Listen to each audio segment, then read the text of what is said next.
Vamos a mostrar el estudio amplio de Quédate. Mira lo que es, vamos por acá. Mira, es grande, es inmenso, es la casa de Quédate. Y de paso camino un poco y bajo la milanesa, Fer, ¿me entendés, no? Está muy bien, yo también debo admitir que el matambrito a la pizza que le di un mordisco al aire, lo terminé afuera de cámara. Vamos a hacer una pausa dentro de la información de entretenimiento, lo emotivo, para hablar de un hecho que es historia viva, historia próxima, que para mí fue el día que cambió por lo menos el mundo occidental. Creo que cambió.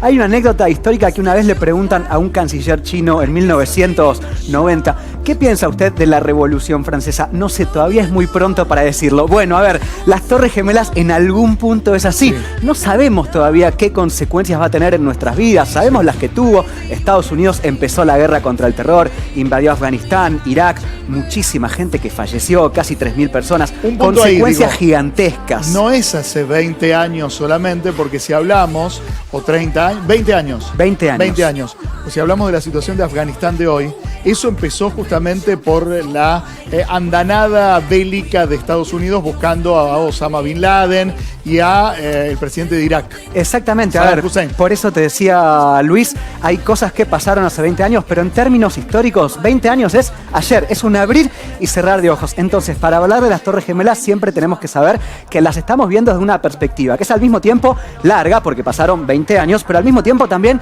es micro, porque muchas veces en la historia ni siquiera llegamos a dimensionar lo que nos pasa en tan poco tiempo. 20 años es ayer, 20 años es hoy. Es hoy. Bueno, vamos a ver el primer tape que tiene que ver con este momento histórico.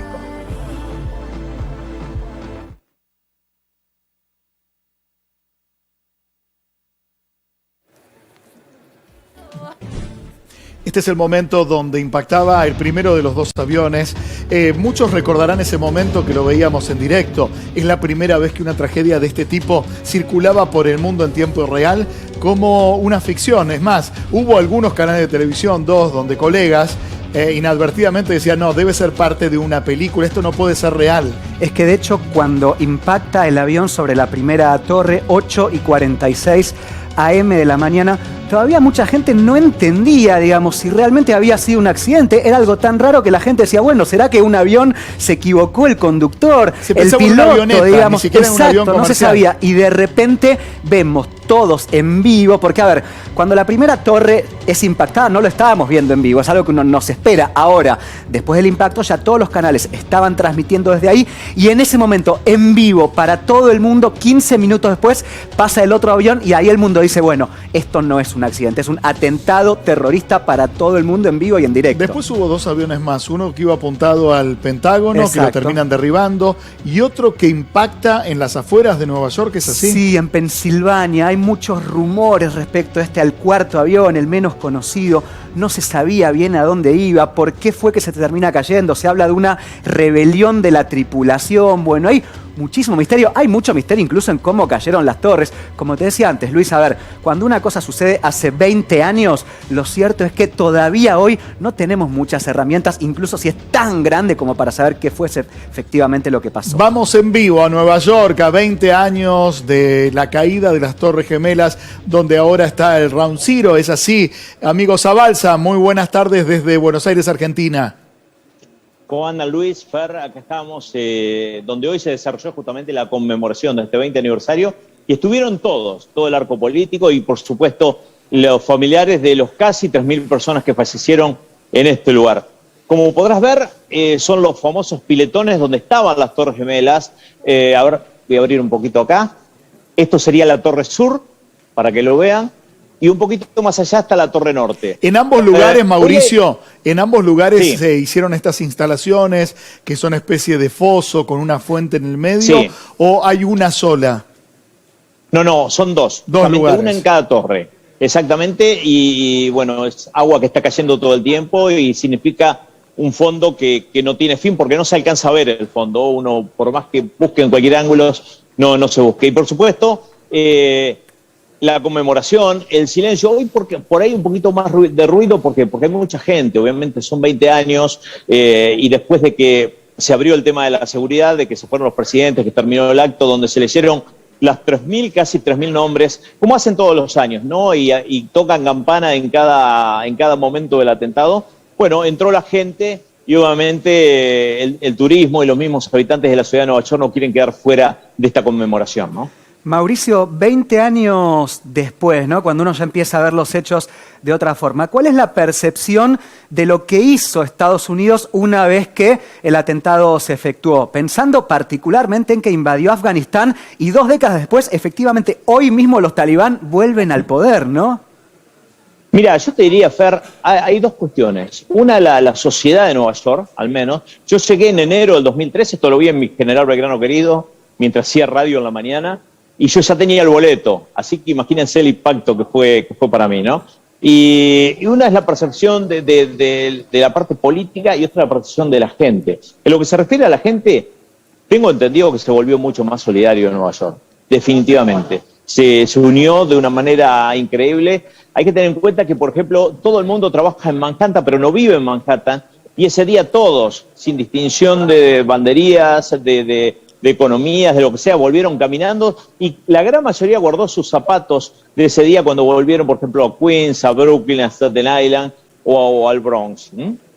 Ahora, Mauricio, estás dando un detalle que yo no desconocía verdaderamente. Vos ya tenías la decisión de ir a vivir a Estados Unidos, tenías el ticket en tus manos y justamente ocurre algo que cambió desde la seguridad interior de los Estados Unidos, la relación con aquellos inmigrantes que buscaron como vos un futuro en ese lugar. ¿Cómo fue tu primer tiempo en esa Nueva York que seguramente habrá sufrido mucho, habrá tenido mucho duelo por compartir y por tramitar?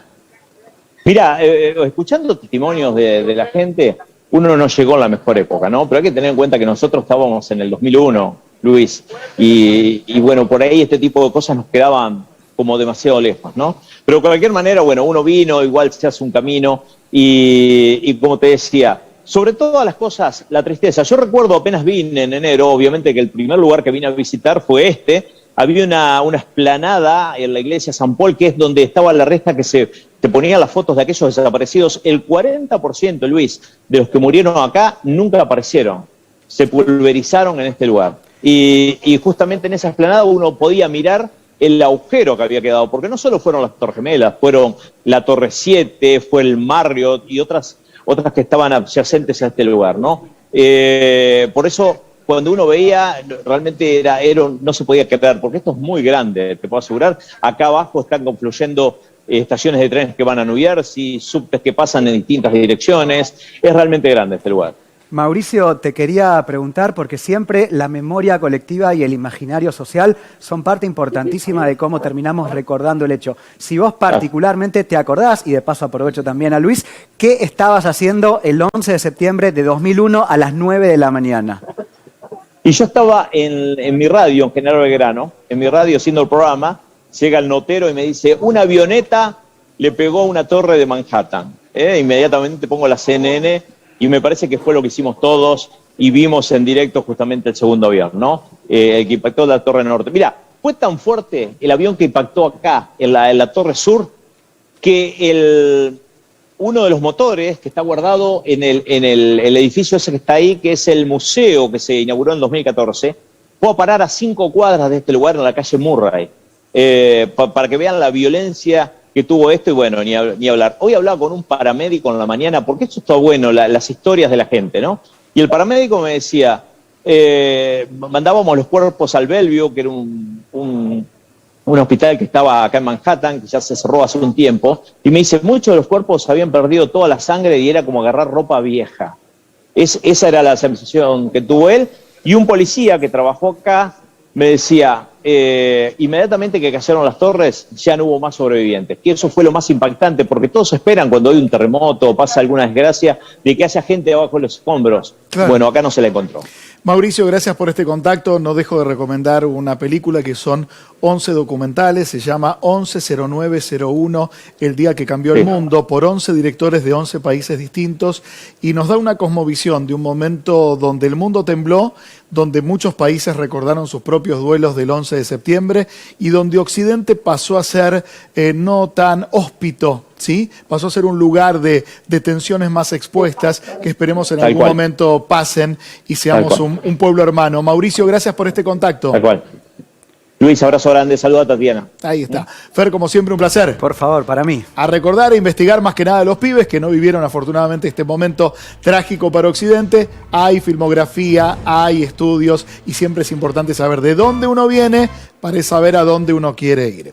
¿Qué hacemos ahora, chicos? Corte, breve corte, 17:33. Mirá, quédate ahí pegado, pegada, quédate, que viene mucho más. Tenemos música en vivo acá.